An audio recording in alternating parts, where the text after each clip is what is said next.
मनोज जरांगे यांची आरक्षण यात्रा आज 4थ्या दिवशी पुण्याच्या वेशीवर येऊन धडकत आहे। मनोज जरांगे यांनी जाहीरपणे सरकारला आता आव्हान दिलेलं आहे की कुठल्याही परिस्थितीमध्ये आम्ही मुंबईमध्ये येणार असून मराठ्यांना आरक्षण मिळत नाही तोपर्यंत आम्ही मुंबईतून हलणार नाही असा इशारा त्यांनी सरकारला दिलेला आहे। खरं तर 2 दिवसानंतर मुंबईच्या वेशीवरती मनोज जरांगे पाटील यांची हे सगळी आंदोलन यात्रा पोहोचणार आहे। त्यामुळे सरकार समोर हे मोठं आव्हान असणार आहे की यावरती काय तोडगा काढायचा। आपण माझ्या मागे पाहत असाल तर हजारोंच्या संख्येने आंदोलक रांजणगाव येथून सहभागी झालेले आहेत। तत्पूर्वी मराठवाडा आणि विदर्भातून हजारो वाहनं मुंबईच्या दिशेने प्रवास करत असून लाखो आंदोलक या ठिकाणी सहभागी होऊन मुंबईमध्ये हा आकडा कोट्यावधींचा असेल असा दावा मनोज जरांगे यांनी केलेला आहे। आरक्षण पदयात्रेमध्ये ते सामील आहेत। आपण त्यांच्याशी संवाद साधण्याचा प्रयत्न करतोय। जरांगे पाटील कार दुर्लक्ष करताय, मात्र आज शिष्टमंडळ येऊन भेटून गेलं, मात्र सरकारमधली वरिष्ठ नेते मंडळी ही लोक काही तुमच्याशी संवाद साधताना दिसत नाहीयेत। साधतील कसं? समाज एकत्र आहे, त्यांचं म्हणणं होतं ते मोडून पडलेलं आहे। समाज एकत्र येत नाही, काय होत नाही हे 4.5 महिन्यापासून ते बघतायत आता की समाज एकत्र आलाय। आणि आताही मुंबईकडे निघालो तर करोडोच्या संख्येनं छोट्या छोट्या लेकरांसह माता मावल्या सगळ्या रस्त्यावर येऊन आशीर्वाद देत आहेत। आणि त्यांच्या तरीही लक्षात येईना की मराठा समाज आता किती ताकदीने एकवटला आहे।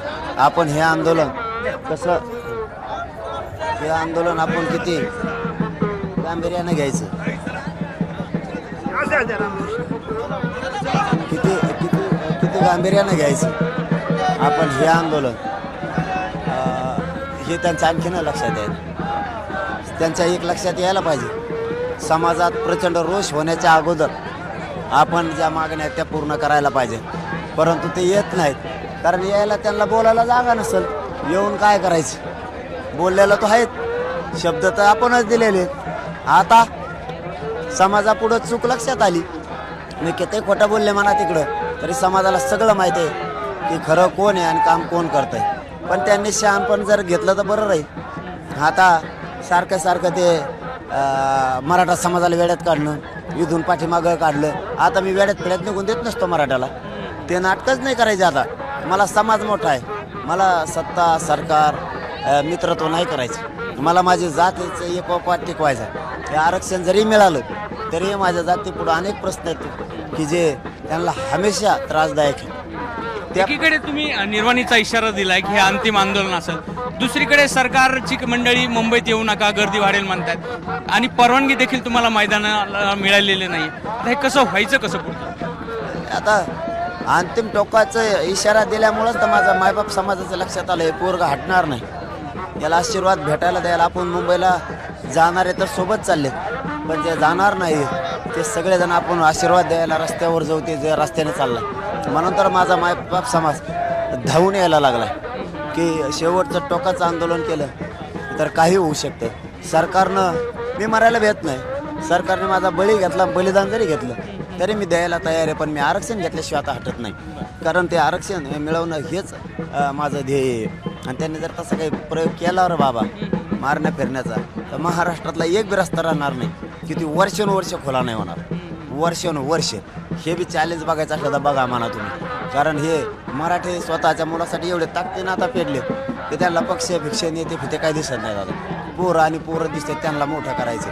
आणि आपलं काय चूक आहे, आपण काय चुकीचं पाऊल उचललं? या गोरगरिबांचा लेकरं मोठे झाले पाहिजे, याच्यात श्रीमंत मराठ्यांचाही फायदा आहे, याच्यात नोकरदार मराठ्यांचाही पोरांचा फायदा आहे, याच्यात शेतकरी कामगारांचा फायदा आहे, याच्यात हमाल मापाडी कोणीही असो त्यांचाही फायदा आहे, आणि शेतकरी मराठ्यांचा फायदा आहे, सामान्य मजुरांचा सुद्धा फायदा आहे, याच्यात सगळ्या वर्गाचा फायदा आहे। सगळ्यांचे लेकरं मोठे होणार आहेत। म्हणून लोकांनी पण रस्त्यावर आम्ही ज्या चाललोय, कोणी ड्युट्या 1 दिवसासाठी सोडून दिल्या, कोणी व्यवसाय बंद ठेवलेत, पण भेटायला सगळे निघालेत, कारण हे प्रेम आहे समाजाचा, आशीर्वाद द्यायला यायलेत ते। हे जर सरकारला कळत नसेल, आता रात्रीचाच विषय घेतला, जरा पोलीस बांधवांच्या यंत्रणेला, पोलीस बांधवांना विचारून बघा म्हणा सरकारला, मराठा समाज किती ताकदीनं रस्त्यावरती रात्रंदिवस उभा आहे रस्त्यावर, कारण रस्ताच मोकळा नाही, इतक्या ताकदीने काहीच कळत नाही का यांना? मराठ्यांची दिशा कुंकड आहे, मराठ्यांचं वारं काय व्हायला लागलंय आता सध्या आणि आपण काय करतोय एवढं पण कळत नाही. ते रात दिवस कोण थांबत नाही हो. लेकरं छोटे छोटे घेऊन मायला थांबायला लागलेत रस्त्यावरती. हे तरी कळत नाही त्यांना. आता हे काय सगळा कामगार वर्ग आहे पुण्यातला, कळत नाही त्यांना हे काय परिस्थिती झाली आणि तोडगा काढायचा नाही. साहेब जर काय असं सत्तेचे रग डोक्यात ठेवून जर काम करत असाल ना तर हे सत्ता येत असते जात असती. कायमचा आयुष्यातून राजकीय सुपडा साफ करून टाकते मराठी कायमचा. आणि काही कोणाला गालबोट लावायचा प्रयत्न केला, एखाद्या पोराला त्रास द्यायचा प्रयत्न केला ना, अख्ख्या महाराष्ट्रात मराठी दिसतात तुम्हाला रस्त्यावर. पण काही कट कारस्थान होऊ शकता असे तुम्ही नेहमीच गेल्या काही दिवसापासून असे म्हणत आहात. काय होऊ शकतं बरं, असं का वाटतं तुम्हाला? वाटण्याचं कारण की आंतरवालीत काहीच चूक नसताना त्यांनी हा प्रयोग केलेला. त्याच्यामुळं आम्ही सावध आहे आणि माझा मराठा समाज सावध. मुंबईत जाणारे एकाही पोराला त्रास झाला तर महाराष्ट्रातला सगळा मराठा तुम्हाला रस्त्यावर दिसणार, सगळा मराठा. पाटील तुम्ही मागे वळून कधी बघितलंय वाहनं संख्या ही सगळी? आता काही वृद्ध लोक सुद्धा तुमच्या येऊन भेटत होती. मराठवाड्याबाहेर हे आंदोलन फारसं तितकंसं वेग घेणार नाही, मोठं होणार नाही असा एक दावा केला जात होता. हा सगळा प्रतिसाद कसा आहे मागचा हे तुम्ही मला सांगायला? त्याला ज्याला वाटत होतं त्याचा थोतारातच आणली मराठ्याने, जमून मागं पुढं सरकून टाकली. हा तो म्हणतो ना महाराष्ट्रातला मराठा एक होत नाही. अहो आरक्षण असलेला मराठा नसलेला मराठा दोघांना एक होणं गरजेचं आहे. कारण प्रश्न इथं जातीचा आहे, जातीच्या पोराचा. उद्या हा प्रश्न सोडून जर मराठा जातीवर काही वेळ आली तर अशीच दरी निर्माण राहील. बघा मी एबीपी माझ्याशी बोलताना हे प्रामाणिकपणाने विधान करतोय आणि जबाबदारीनं करतोय. आरक्षण असलेला मराठा आणि आरक्षण नसलेला मराठा दोघं जर एकमेकाच्या मदतीला आता नाही आले तर पुढं चालून आरक्षण विषय सोडून अनेक प्रश्न आहेत. त्यावेळेस लोकात दरी जर निर्माण झाली ना तर एकत्रच होणार नाही कोणी. कारण ते म्हणते आमच्या टायमाला आले नव्हते, हे म्हणते आमच्या टायमाला नव्हते आले. त्यामुळे महाराष्ट्रातल्या मराठ्यांनी एकच ठरवलं आरक्षण असलं तरी चाला आणि नसणारी तर चाललेलेच. तर मला हीच एकजूट फुटू द्यायची नाही. आता आरक्षण नसलेल्या मराठ्यांसाठी आरक्षण असलेल्या मराठ्याने ताकदीने येणं गरजेचं आहे. यावेळेस त्यांना मदत केली तर पुढचे अनेक संकटाचे प्रश्न आहेत. आपली जात ती पेलू शकते आणि धुडकावून सुद्धा लावू शकते कसलं संकट आलं तरी एकजूट राहिल्याच्या नंतर. आणि हे समाजाच्या लक्षात आलं. हे जे राज्यातला प्रतिसाद आहे यासाठी की आरक्षण तर येईलच परंतु आपली मराठा जात एकत्र राहिली पाहिजे, आपण एक संघ दिसू सगळे. ही गावागावातच जिल्ह्यात महाराष्ट्रात चर्चा आहे. जी सत्य ती मी आज पहिल्यांदा माझ्याशी बोलतोय. मग तो पश्चिम महाराष्ट्रातला मराठा असो, तो कोकणातला मराठा असो, तो मुंबईचा असो, तो खानदेशचा असो, तो विदर्भातला असो, सगळ्यांना असं वाटतं की आता ही संधी आपण साथ द्यायला लागणार आहे. शेवटी जात म्हणून आपल्याला उभा राहणार नाही. म्हणून मराठा समाज ताकदीने जात म्हणून या आंदोलनाच्या पाठीशी उभा राहिला आहे. आणि इतका प्रतिसाद आहे की आम्हालाच 5-6 किलोमीटर चालायला लागतं आम्हाला आणि 20 किलोमीटर मागं 20 का 22 किलोमीटर सांगते. सगळ्या गाड्या येतं. आज तर म्हणते 32 किलोमीटर झालंय. म्हणजे हे प्रतिसाद सरकारचं काय झोपी गेले का ते? त्यांना दिसत नाही की काय चाललं. आणि मीडियाच्या बांधव यांच्यासमोर खोटं नाटक बोलून नाही चालत. ते प्रत्यक्ष बघतात की काय प्रतिसाद आहे. आणखीन तर काहीच नाही. तुम्ही 26 तारखेला मुंबईत बघा. पाटील देशाची आर्थिक राजधानी आहे, तिथं खूप गैरसोय होऊ शकते, खूप गर्दी होऊ शकते. अशा वेळी मुंबईकरांनी साथ द्यावी यासाठी काही तुम्ही आवाहन करणार आहात का? त्यांच्या लेकराचा कल्याणच आम्ही काय वाईट करायला. त्यांनी वर्षानुवर्ष अडचणीचा खूप सामना करावा लागेल त्यांना. आता थोडंफार हे बघा लेकरं मोठे करायचं म्हणल्यावर संघर्ष करावा लागणार. हे लोक गाऱ्या गुऱ्या थंड्या तिकडं लेकरं मोठे व्हावेत म्हणून आलेत. उलट त्यांनी तांब्या भरून पाणी द्यावं पोरांना ही अपेक्षा आम्हाला. कारण त्यांनी तरी किती दिवस आता तिथं कामं करायची. त्यांचे लेकरं मोठमोठे अधिकारी झाले पाहिजेत. त्यांनी किती दिवस व्यवसाय करायचा शहरात, किती दिवस हमाल्या करायच्या त्यांनी, किती दिवस त्यांनी कामगार म्हणून काम करायचं. कधीतरी त्यांचे लेकरं अधिकारी झाले पाहिजे हे त्यांचं स्वप्न. हा लढा त्यांच्यासाठी. किती दिवस त्यांनी डबेवाले म्हणून काम करायचं, किती दिवस माथाडी कामगार म्हणून काम करायचं, किती दिवस त्यांनी छोट्या छोट्या नोकऱ्या करायच्या, छोटे छोटे व्यवसाय करायचे. त्यांचं लेकरं अधिकारी झाले तर तेही सुखात राहील त्यांचंही कुटुंब.